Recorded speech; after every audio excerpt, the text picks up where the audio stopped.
My name is Andrew Gary, Publications Outreach Editor at the Society of Exploration Geophysicists.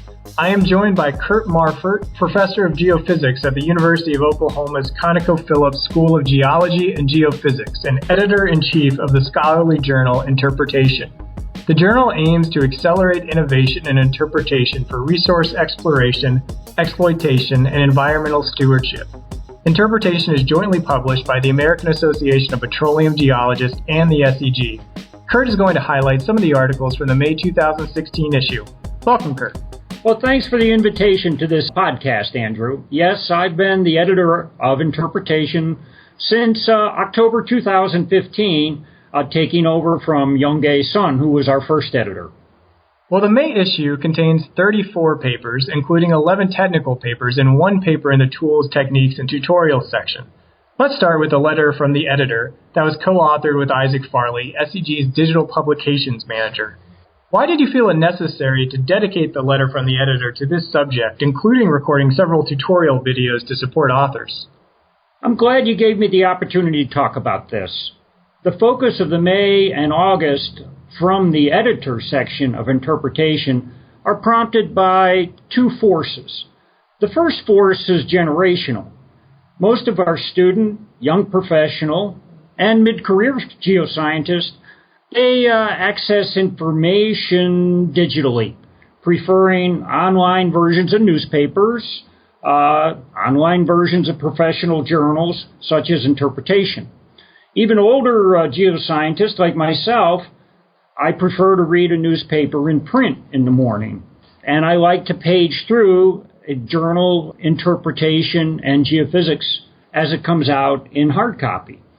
But when I want to go back, search for something, use things in a lecture or a class, I too will access the digital journal. So the second force is technological, and since its inception 3 years ago, Interpretation has provided a means of including animated figures for the online version of the journal. So we have the younger people like to do things online, and now we have this new capability online of providing animations. Unfortunately, the word really hasn't gotten out to our authors. We've had only one or two animations in the publications in the first 3 years.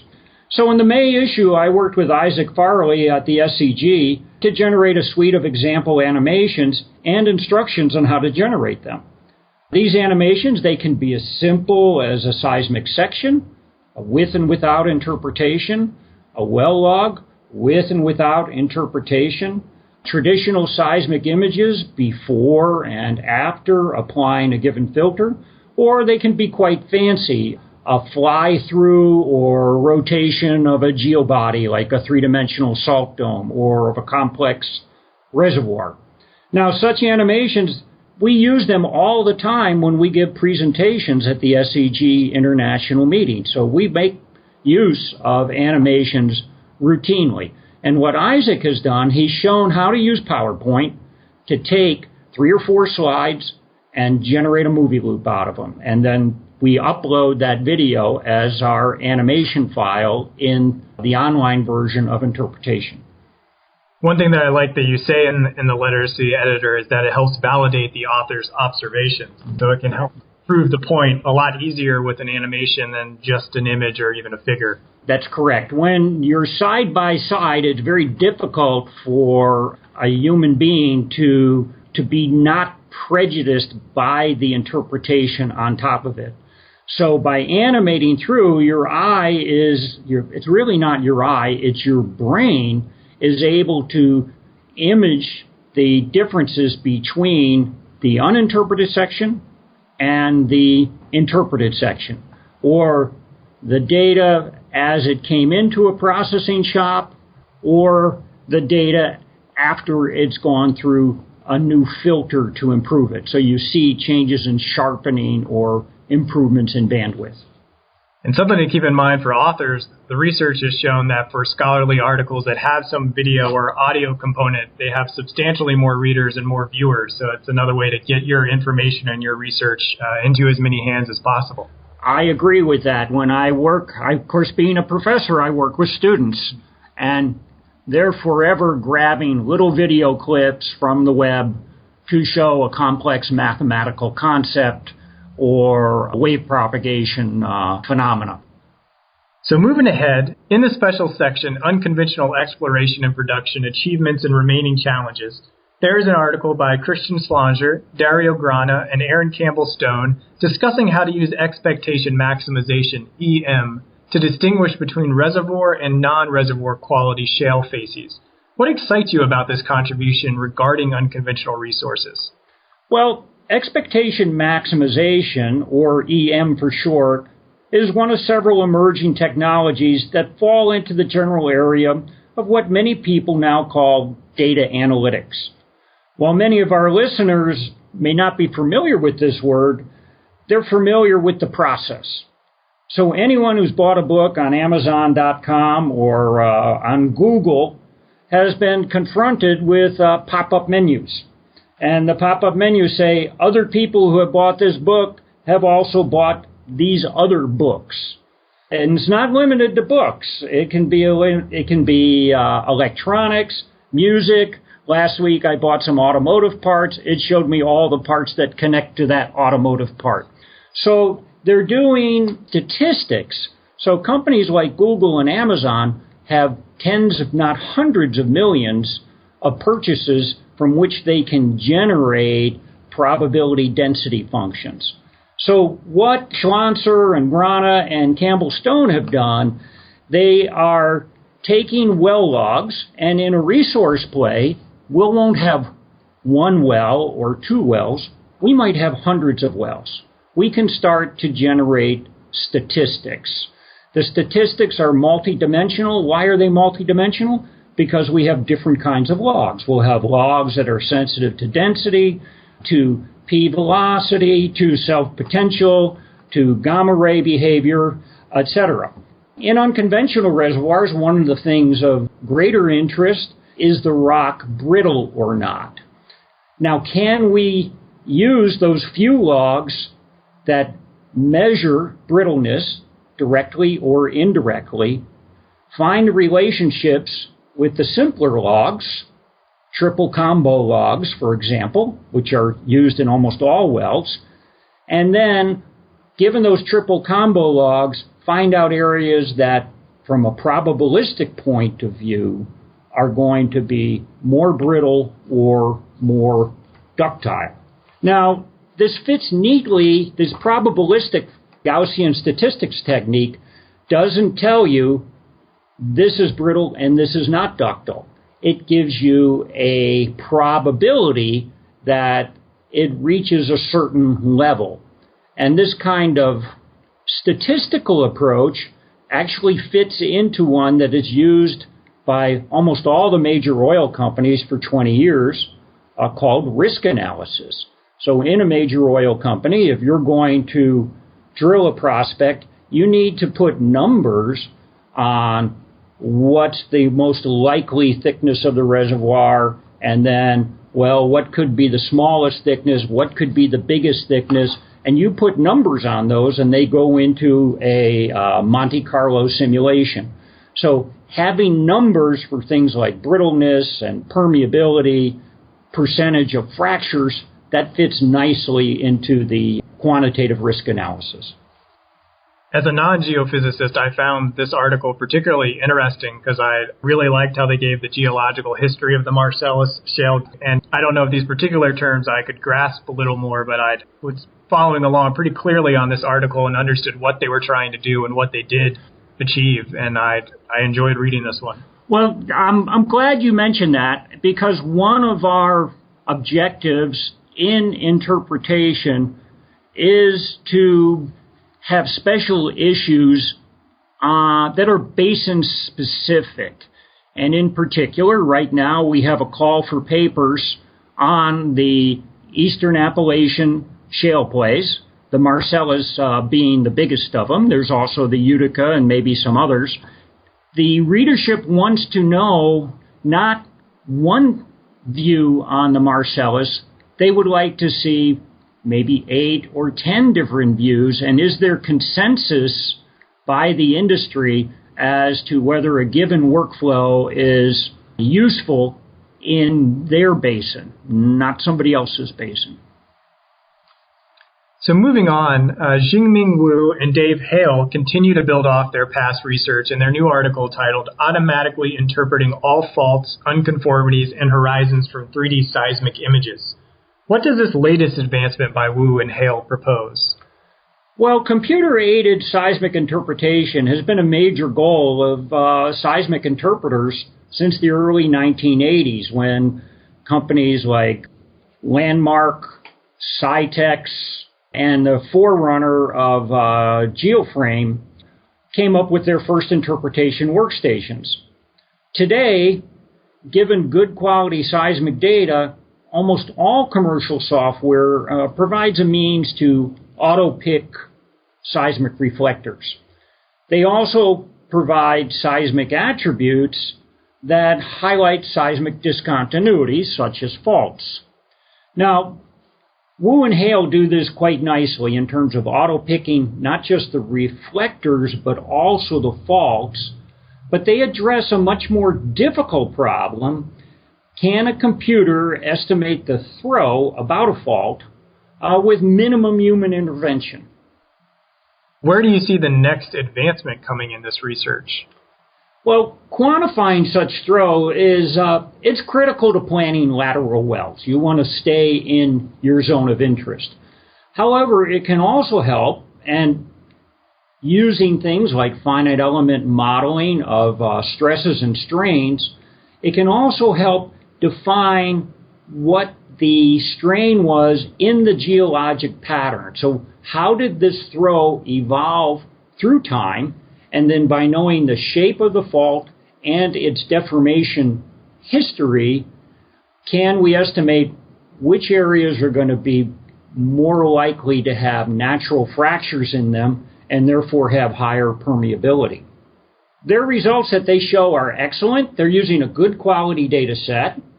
And whether the reader thinks it'll work on their data today, this is definitely the direction the industry is going and needs to go in. So they're leaders in this area. Go read the article. Lastly, let's discuss a paper you co-authored with lead authors Sumit Verma and Xinguang Guo. Speaking of workflows and specific regional play, this article addresses both of those things in the special section Seismic Data Conditioning. So tell us a bit about what you all found applying 5D interpolation with these legacy seismic surveys from the 1990s. Well, since these two authors were former students of mine, my thoughts might be a little bit biased. But nevertheless, 5D interpolation of land data has been one of the major technological innovations in seismic processing in the past 5 years, and it's provided by almost all of the software vendors and major service providers. Now, the 5 of 5D, for those who aren't seismic processing, refers to the 5 axes of the seismic data. The first axis is the vertical axis, time. The second one is the X position, let's call it east. Third one is the Y position, let's call it north. And then we have source receiver offset, measured in feet and meters, and source receiver azimuth from the north, measured in degrees. So there's 5 different dimensions. Now, older surveys, or let's call it suboptimum surveys, because seismic surveys are expensive. We can't get everything we'd like to with a finite amount of money. They're going to have holes in them. We're going to be missing certain offsets. We're going to be missing certain azimuths. We may even be missing certain locations because there's a road in the way or other obstacles. So the most common workflow is to apply a very careful velocity analysis, normal move out, and statics. And what that does is it generates a common midpoint supergather that's as flat as possible. Now the next step after you flatten is to fit a bunch of planes through the flattened data. If it's perfectly flat, you only need one plane. Okay? It's never going to be perfectly flat. So you're going to have a finite number of planes, and then you're going to use those planes to interpolate the missing data. Now, my buddy, colleague Satinder Chopra up in Canada, he and I have put together or written a paper in the Leading Edge showing the impact of 5D interpolation on mapping faults and fractures. Now, what it does is it greatly reduces the acquisition footprint, but it somehow suppresses the sharpness of the edges. Now, when you think about that, that's because those edges are associated with diffractors. Now, the paper by Verma and Guo, they hypothesize that this smearing is caused by the misinterpolation of these non-planar diffractions. So only part of the diffractions are estimated or properly estimated by the normal move-out correction. The rest of them are unmoved out, so they can't be represented by these planar events. Instead, what Verma and Guo do, they use a more computationally expensive approach and use demigration operators to interpolate the data. They then apply it to this old data, 15-fold, so very low fold, from North Texas. They find very nice results. They suppress acquisition footprint, and they maintain very sharp fault edges. Now, I want to mention this workflow fits neatly into a technique called least squares migration, and as the current editor of interpretation, I want to enlist authors for an upcoming special section on exactly that topic. Well, the call is out now. One thing I also liked about that article was that it was very clear from the author's wording when this would be useful, or as you mentioned, when it might possibly be too computationally expensive to use this workflow. Right. For those not familiar with seismic processing, the bottom line is if you have the money, collect the data as densely as possible. Denser data gives you better results. So all these articles in all of the May 2016 issue can be read in print, as Kurt prefers, or in the SEG digital library at library.seg.org. Subscribers can read the full articles in the digital library, and for those currently not subscribed, abstracts for each of the interpretation papers are always free. To learn more about becoming a member or subscribing to interpretation, visit aapg.org or scg.org. Kurt, I thank you for sharing some of the highlights and look forward to speaking with you on the forthcoming August issue. I appreciate this opportunity, Andrew, so thank you very much. And in the August issue, Isaac Farley and I are going to push another concept for, again, younger or technology adept readers, and that's to put the abstracts in an audio form. So like this podcast that we're doing right now, it's time to embrace the newest technology and apply it to the 4 billion-year-old Earth. We look forward to hearing more about that and reading that upcoming article. Okay, thanks again. SEG.org/podcast, you will find the show notes and past episodes of Seismic Sound Off. Subscribe to the show on iTunes or wherever you listen to podcasts. If you enjoy the show, please review us on iTunes. It makes a big difference. Thank you to Kurt Marfurt for joining me. Email us at podcast@seg.org or call us at country code 1-918-497-4627 with your comments and ideas for future shows. We would love to hear from you. Our next show will be with Jim Geiser, the 2016 Disc Lecturer. Season 1 of Seismic Sound Off is sponsored by the SEG Wiki, home to hundreds of biographies of key geoscientists, geophysical tutorials, and core content from the science of applied geophysics. Learn more at wiki.seg.org. This show was produced by Isaac Farley and Andrew Gary. Original music by Zach Bridges. Thank you for listening. This is Seismic Sound Off, signaling off. Hello everyone, my name is Stacy, Manuscript Submission Specialist with SEG. The Society of Exploration Geophysicists, founded in 1930, is a not-for-profit organization committed to providing high-quality educational, networking, and professional development resources to 24,000 members in 126 countries.